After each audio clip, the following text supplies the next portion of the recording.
Hello everyone, it's George and welcome back to Age of Empires Mobile. As dedicated free-to-play player who plays this game since the launch, I'm excited to share some insider tips and tricks with you. Stick around and let's dive in. Today we are going to speak about the secondary troop type, which I think free-to-play players should look on it.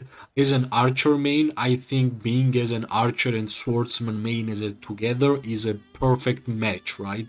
I will try to explain you guys the amount of free-to-play friendly heroes you can get by playing with swordsmen and how easy it is to unlock them, and not only unlock, plus you can increase medals of their ranks really easily, not even spending a single dollar in this game. So first one, as always, I think we are already kinda got used to it, calling like warrior archers, warrior cavalry, and so on. So let's start with warrior swordsmen, right? And whenever we look at the warrior swordsman, in my mind, I straight up look at the free-to-play friendly heroes which we can acquire by just simple gameplay, right?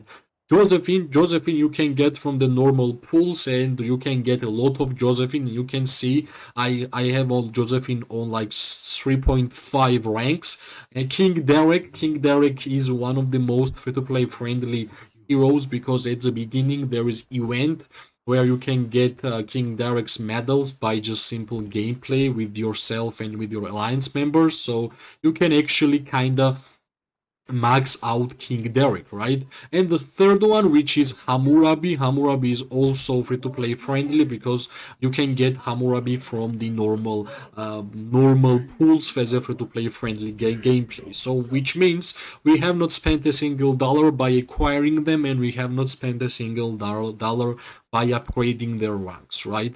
And of course, as an archer main, there is like a perfect combination here because for archers, early game you are using Josephine and King Derek, and then straight up you can exchange them by having a swordsman. And I'm right now you can use Josephine, King Derek, and Hammurabi as a swordsman. So this lineup is all about root and dealing more damage whenever your target is rooted, right?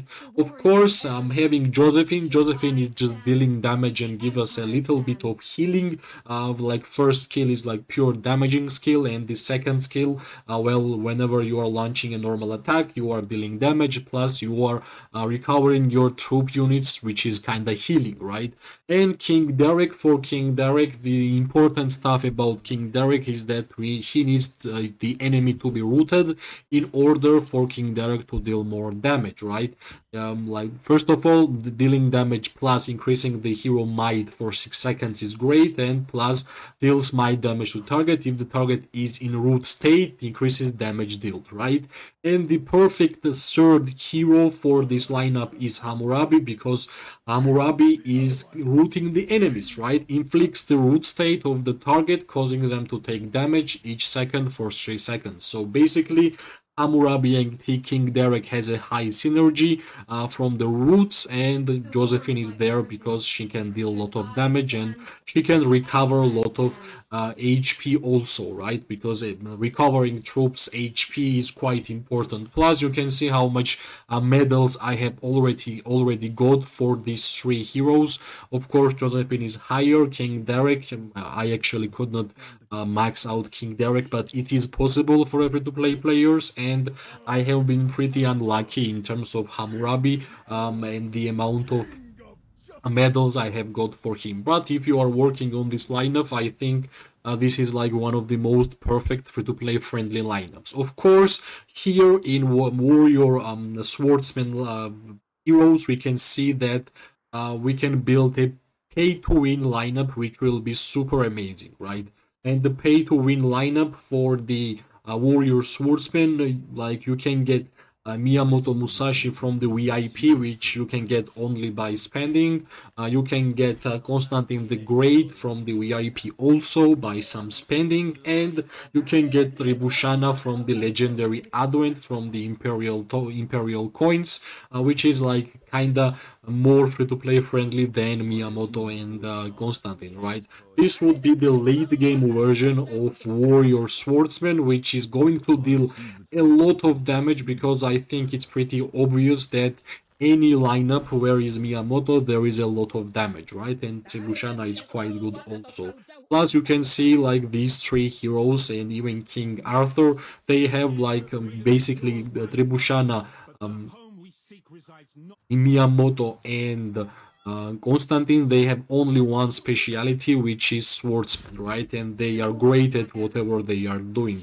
So basically, this is the free-to-play version and pay-to-win version of Warrior Swordsman, which is really, really interesting. If you are playing with archers, it will be a lot easier for you to transition to swordsman as a secondary troop type in the game, which I think this game gives us the chances to free-to-play players to play two types of troops, not one, right? Because in general, resources for free-to-play players are pretty limited. Even experience books, even legendary medals, the universal ones, they are really limited. So we need to pick and choose where we are going to play. Yep, this is about Warrior Swordsman, but I want to take your attention to one more swordsman lineup, which is Marshal Swordsman. This is really, really interesting and really fun lineup, and especially for free-to-play friendly players, right? All these heroes, Toyotomi, Togugawa, and Oda are gettable from normal openings, which means you don't have to spend a single dollar in order to acquire them, right? And this is really important, especially for free-to-play players, because, well, it's not only about acquiring them, it's also about increasing their medals, right? You just need to get lucky in order for you to unlock more medals. Unfortunately, you can see I was not that lucky for these three heroes, but still we need to mention that simple fact because these are gettable from normal gameplay. It's free to play friendly. The beauty about these heroes are like they are playing around for one hero, which is Oda, right? In this three hero lineup, Oda is number one priority. In order for us to understand why, I will tell you by reading and by telling you guys regarding the skills. For example, for Toyotomi, deals damage to two enemy troops in a fan-shaped area and reduces the might of the enemy hero with the highest might and the strategy of enemy hero with the highest strategy. So basically you are buffer and debuffer. Here deals damage to the target and increases the next signature skill damage dealt by your hero with the highest might, right? Highest might, which means from these three lineup hero, whoever has highest might, he or she will receive this buff. And the second hero, which is also buffer, grants your troops the rest and recover state, which is basically healing, continuously recovering units every second and increasing all your heroes' might, armor, and strategy. Buffer, healer, amazing healer and buffer, really underrated hero by the way. Not only he heals, he also gives us all attributes buff, which is amazing, and recovers your units and reduces your troops' damage taken from the skills for 6 seconds. Yet again, really amazing defensive skill, which we can utilize. And in general, as I said, we are buffing whoever has highest might, and the guy who has highest might is Oda, right? Oda has 153, Toyotomi has 148, and Tokugawa has 140. So basically we are buffing this one main character, which is Oda, and if we're gonna read the skills of the Oda, we will understand that this hero is all about dealing damage, right? Deals damage to the enemy troop, like basic skill, by just utilizing the might to deal damage, and the signature skill deals deals might damage to the enemy troops every 9 seconds with the 30% chance of dealing 3 instances of might damage. And basically all these other two heroes which will be in this lineup is going to buff Oda, and Oda is going to deal a lot of damage, right? And yeah, this is like the second swordsman free-to-play lineup on Swordsman Marshal. Basically, you will understand that you already have this lineup, you just didn't took a closer look. And if you like this type of gameplay, just like to buffer one main character, this might be your choice to play and to have fun, right? And the idea behind these three heroes are really simple, like Toyotomi and sorry, Toyotomi and Tokugawa is buffer and debuffer for enemies, but in terms of buffs, they are buffing Oda, and Oda is dealing the most damage. And of course, I will show you guys the every single hero we just spoke. They are gettable from the Tavern, right? And let's go there and let's check which heroes we just spoke about, right? Yeah, for example, Hammurabi from the Warrior Swordsmen, the main character there, which is giving us the root state for us to deal more damage. We have Josephine, the primary hero for Warrior Swordsmen. And in terms of King Derek, we don't have King Derek here, but I'm pretty sure every single one of you has King Derek, because when you start the game, King Derek is gettable from the event by just killing some armies around the map, right? And for the Marshal Swordsman, you can see Oda here, that's Oda, you can see Tokugawa here, and you can see Toyotomi here. So basically, every single hero we just had a conversation about, they are gettable from the normal pools by getting these. For legendary arrival recruitment, I generally don't advise to spend Imperial tokens for this one. Just try to get from the gameplay, try to get from the rewards, and try to open 5 of them at the same time. There is a higher chance of acquiring the legendary hero. So basically, this is why I think these two marches are one of the most free-to-play friendly marches which is around the game.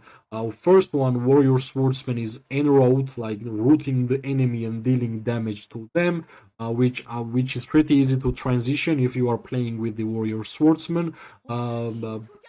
If you are playing with warrior archers. And the second one is like a pretty unique march lineup, which is buffing each other, debuffing enemy, and that like only one of them is dealing the most damage, which is Oda, right? And yeah, you can choose and pick whichever you want to level up to the maximum. If swordsman is your number one troop type, I think you have pretty easy path to have quite good two marches, even to the mid game and even to the late game, right? As always, if you guys understood more about the game, or at least more about the Warrior Swordsman and in general Swordsman gameplay, I will be more than glad if you guys would like the video, share and subscribe, right? It will give me more and more motivation to make more content for this game, which is quite interesting for me myself. I wish every single one of you amazing day, morning or night, whenever you are. We are going to see each other really, really soon.